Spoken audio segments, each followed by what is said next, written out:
Hello বন্ধুরা, কেমন আছো সবাই? আশা করছি সবাই ভালো আছো, আমিও ভালো আছি। তো আজকে হচ্ছে আমার জন্য একটা স্পেশাল দিন। তো আজকে ছিল আমার বার্থডে 2 জানুয়ারি। তো সেই উপলক্ষে তোমাদের দাদাভাই এখন আমাদেরকে নিয়ে এসছে ডিনার করাতে। তো একটু দেরি হয়ে গেছে বলে বাড়ির কাছে যেটা আছে আমিনিয়া রেস্টুরেন্ট, ওখানেই এসেছি। তো একটু দূরে যাওয়ার ইচ্ছা ছিল, বাট দেরি হয়ে গেছে বলে আর গেলাম না, এখানেই এসেছি। এর আগে এখানে একবার এসেছিলাম। এখানের খাবার খুব টেস্টি হয়, আমার তো ভীষণ ভালো লাগে এখানের খাবার। তো তার জন্য এখানে এসেছি। তো এর আগের বার আমরা 3জন এসেছিলাম, তো রীতি আসেনি তখন। তো তাই জন্য ওকেও নিয়ে আসা হলো এখানে, ও যেহেতু আসেনি এর আগের বারে। তো যাই হোক, চলো এসেই এখানে ঢুকেই সাইন করতে হলো। সাইন করে এখন ওপরে যাচ্ছি, ওপরে গিয়ে দেখি চলো কি অর্ডার করা যায়।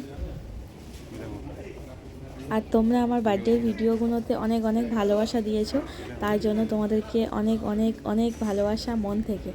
তো thank you so much all friends. সবাই এইভাবে আমাকে ভালোবাসা দিয়ে আমার পাশে থেকো। তোমাদের ভালোবাসা না পেলে আমি এগোতে পারবো না। তো সবাই ভালো থাকবে, সুস্থ থাকবে। Good night, tata.